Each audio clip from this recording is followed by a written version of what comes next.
नमस्कार, आप सभी का स्वागत है। आप देख रहे हैं न्यूज 24। मैं हूं आपके साथ अंजलि आनंद।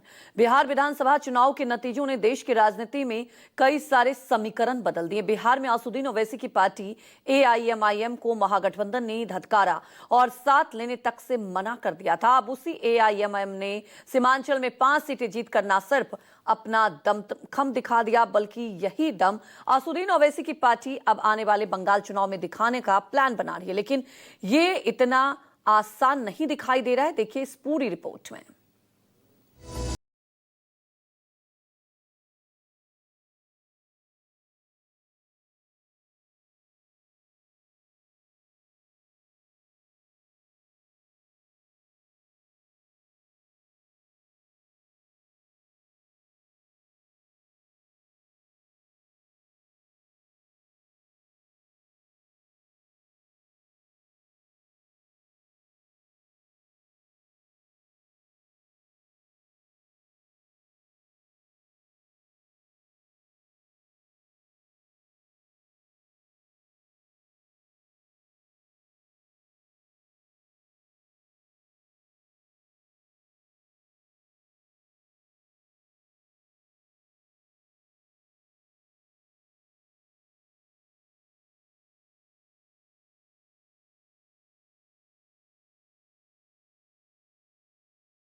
क्या बोल सकते हैं, इस कास्ट ने हम कोर्ट नहीं किया, आप नहीं बोलते। मगर आप ये समझते कि मुसलमान आपका एक कैप्टिव है, बंधुआ मजदूर है।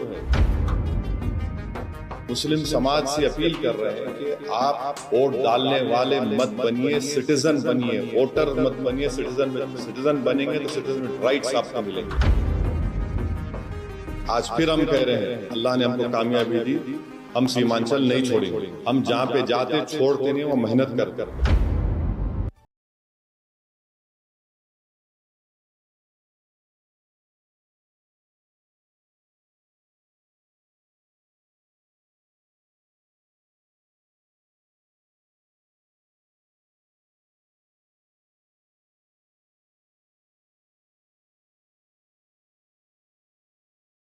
और 26 बंगाल चुनाव में ममता दीदी की नींद उड़ाने के लिए काफी। वोट डालने वाले मत बनिए, सिटीजन बनिए। वोटर मत बनिए, सिटीजन बनेंगे तो सिटीजन राइट्स आपको मिलेंगे। अगर आप वोट डालने वाले बनेंगे तो फिर इलेक्शन के बाद आपको सिर्फ ना सिर्फ भुलाया जाएगा, बल्कि आप पर जो आफतें आती हैं उसको रूफ भी नहीं बोलते। ये हम कंसिस्टेंटली बोल रहे हैं। उम्मीद करते हैं कि इस नतीजे से पूरे देश में एक पैगाम जाएगा, खास तौर से अल्पसंख्यक समाज के माइनॉरिटीज को, मुसलमानों को, और जो सेकुलर जहन रखने वाले लोग हैं। हम उम्मीद करते हैं कि वो देखें कि क्या क्या रीजंस हैं। आप उठाकर सिर्फ 2 चीजों को बोल देंगे तो फिर ये नहीं होने वाला है। बिहार चुनाव से पहले एआईएमआईएम ने महा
बिहार चुनाव नतीजे आने से पहले बड़े बड़े दिग्गज राजनीतिक विश्लेषण मानकर चल रहे थे कि बिहार में खासकर सीमांचल के मुसलमान वोटर ओवैसी के रैलियों में तो दिख जरूर रहे हैं, लेकिन वोट उसी पार्टी को देंगे जिनका इमेज सेकुलर और जिससे सरकार बनाने का दम हो।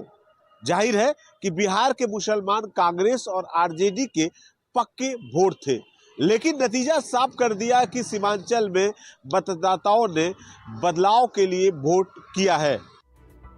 बड़े दिग्गज राजनीतिक विश्लेषक ये मानकर चल रहे थे कि बिहार और खासकर सीमांचल के मुसलमान वोटर ओवैसी की रैलियों में दिख जरूर रहे हैं, लेकिन वो वोट उसी पार्टी को देंगे जिसकी इमेज सेकुलर हो और जिसमें सरकार बनाने का दम भी हो।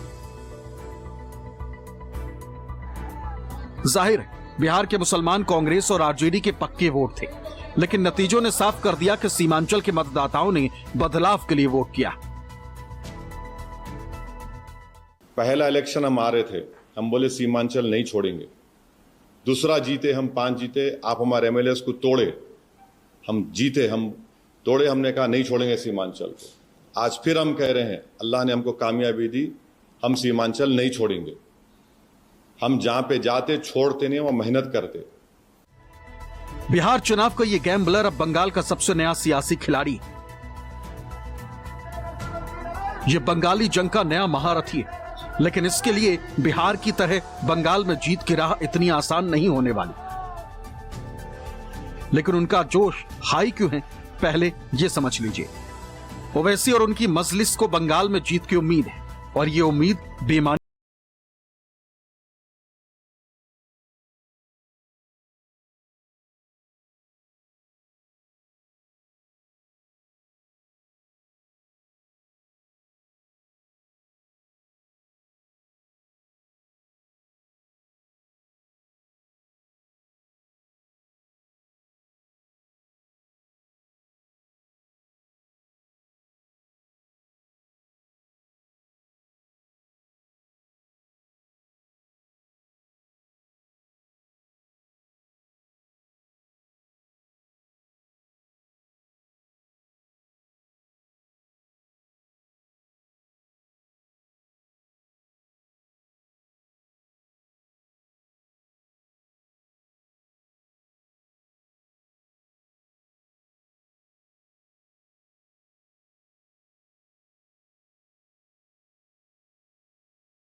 पश्चिम बंगाल में अगले साल चुनाव है।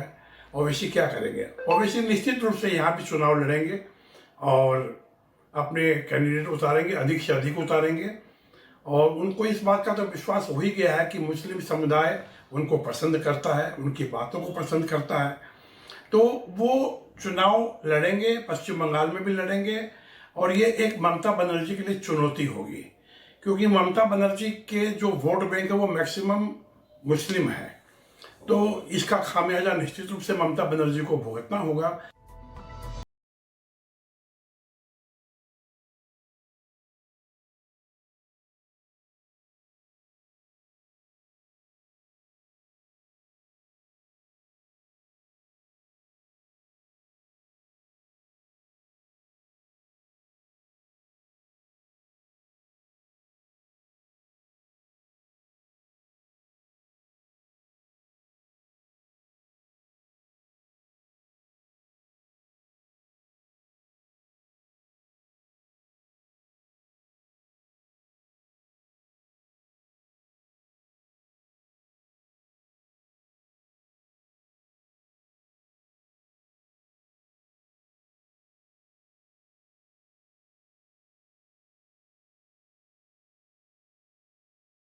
दो 2020 के मुकाबले बिहार में एआईएमआईएम का वोट प्रतिशत 1.85% बढ़ा है, जो पार्टी कार्यकर्ताओं में जोश भर चुका है। ओवैसी अब मैसेज दे रहे हैं कि एआईएमआईएम को कोई भी पार्टी कम ना आगे। बिहार में 5 सीट जीत हासिल करने के बाद असुद्दीन ओवैसी की पार्टी AIMIM की नजर 2026 में होने वाले पश्चिम बंगाल के विधानसभा के चुनाव पे है, जिसको लेकर AIMI के अंदर सुगबुगाहट भी शुरू हो गई है। ओवैसी भी कह रहे हैं कि पार्टी पूरी तरह तैयारी के साथ पश्चिम बंगाल में होने वाले 2026 के चुनावी मैदान में भी उतरेगी।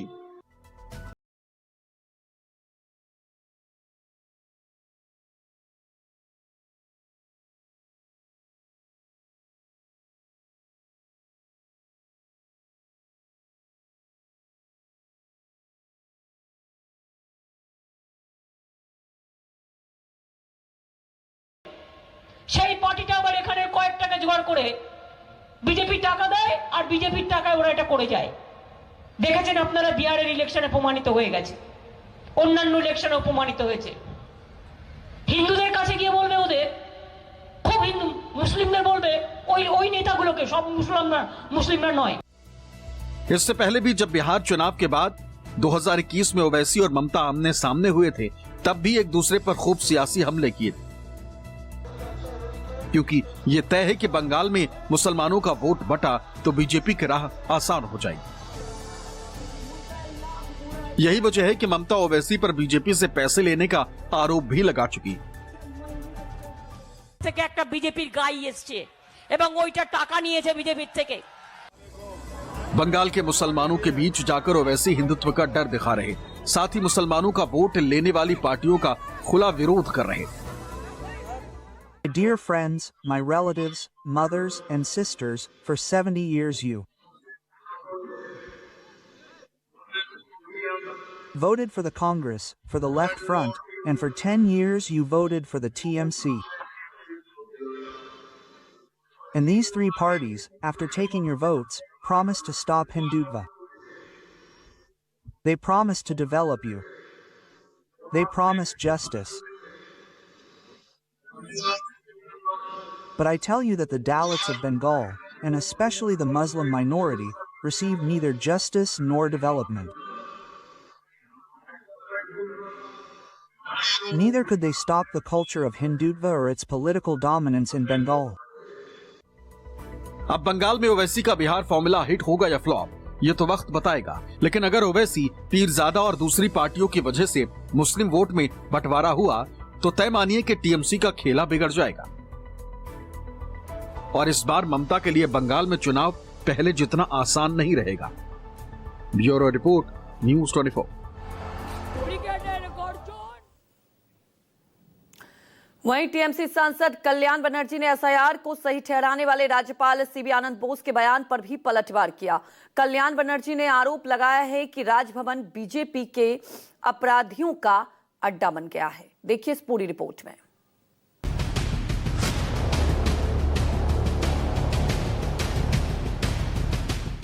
बंगाल में तनातनी, टीएमसी गवर्नर में ठनी। राजभवन को लेकर टीएमसी सांसद और गवर्नर आमने सामने। कल्याण ने राजभवन को बताया था अपराधियों का पनाहगाह। टीएमसी सांसद कल्याण बनर्जी ने पश्चिम बंगाल के राज्यपाल सीवी आनंद बोस पर ऐसे आरोप लगाए जिनसे राज्य का राजनीतिक माहौल एक बार फिर उफान पर है। कल्याण बनर्जी ने दावा किया है कि राजभवन में बीजेपी से जुड़े अपराधियों को पनाह दी जा रही और वहां बंदूक बम रखे जाते हैं ताकि टीएमसी नेताओं पर हमले कराए जा सके। যেন বিজেপির সমস্ত ক্রিমিনালদের যেন রাজভবনে না রাখে। ওই রাজভবনে বসে ক্রিমিনালদের রাখছেন আর সবাইকে একটা করে বন্দুক দিচ্ছেন আর বোমা দিচ্ছেন, মেরে এসো তৃণমূলের লোকেদের। আপনি আগে সব এগুলো বন্ধ করুন। আপনার মতো অপদার্থ রাজ্যপাল যতদিন থাকবে, বিজেপির চাকর বাকর রাজ্যপাল যতদিন থাকবে, ততদিন ভালো জিনিস পশ্চিমবাংলায় কখনো দেখবে। The Honorable MP are highly inflammatory, explosive, and highly irresponsible. The moment I heard the allegation, I decided to open Rajbhavan for public scrutiny.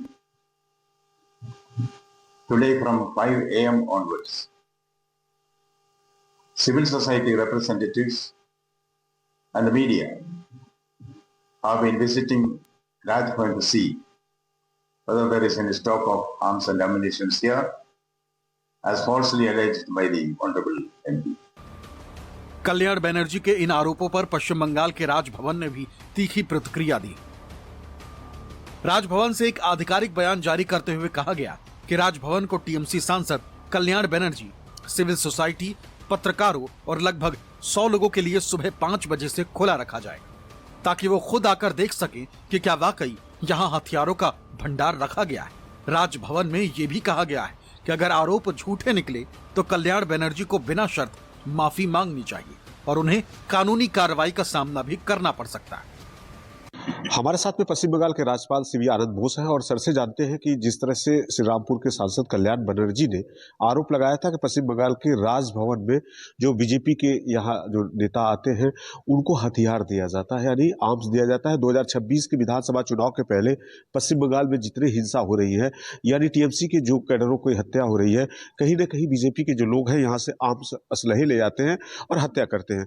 Sir क्या कहेंगे, जिस तरह से श्री रामपुर के जो सांसद टीएमसी के कल्याण बनर्जी ने बड़ा गंभीर आरोप राजभवन के ऊपर में लगाया है कि जो बीजेपी के लोग आते हैं यहाँ से राजभवन से उन्हें आर्म्स दिया जाता है, क्या कहेंगे?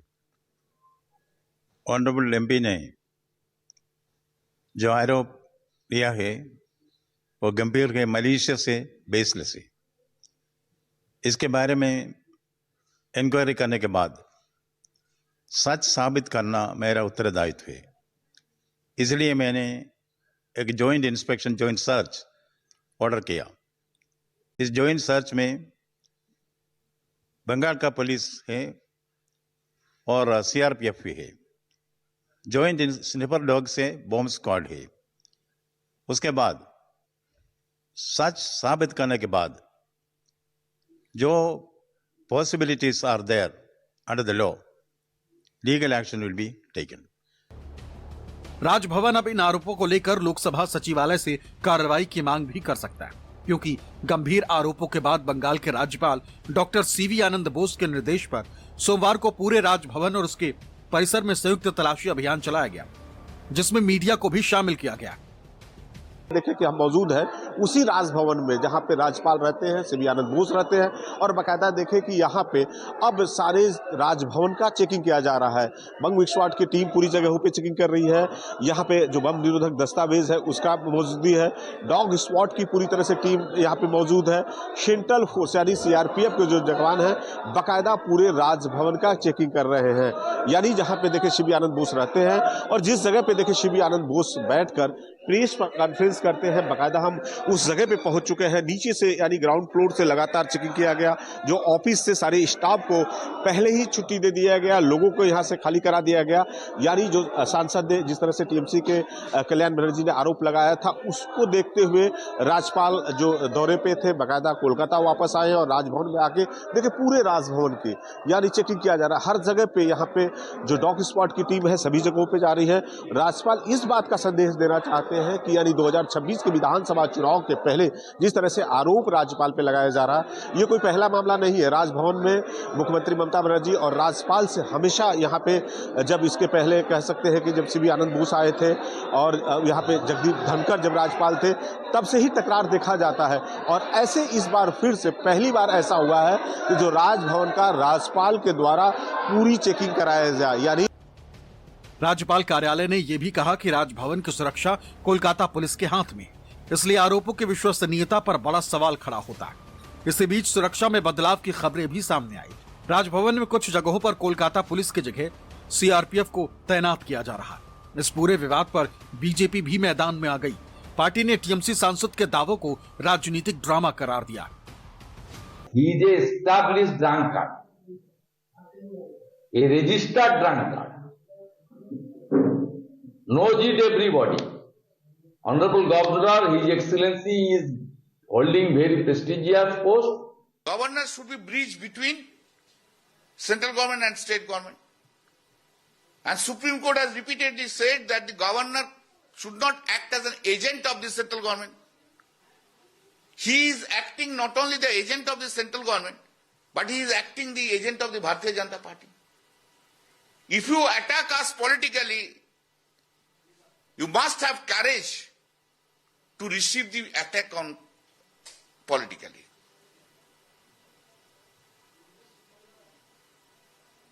He is a butcher of the constitution. Every day he is doing it. And if you can see that all over India, wherever the non-BJP state is there, every governor is doing that. And this gentleman has gone highest extent.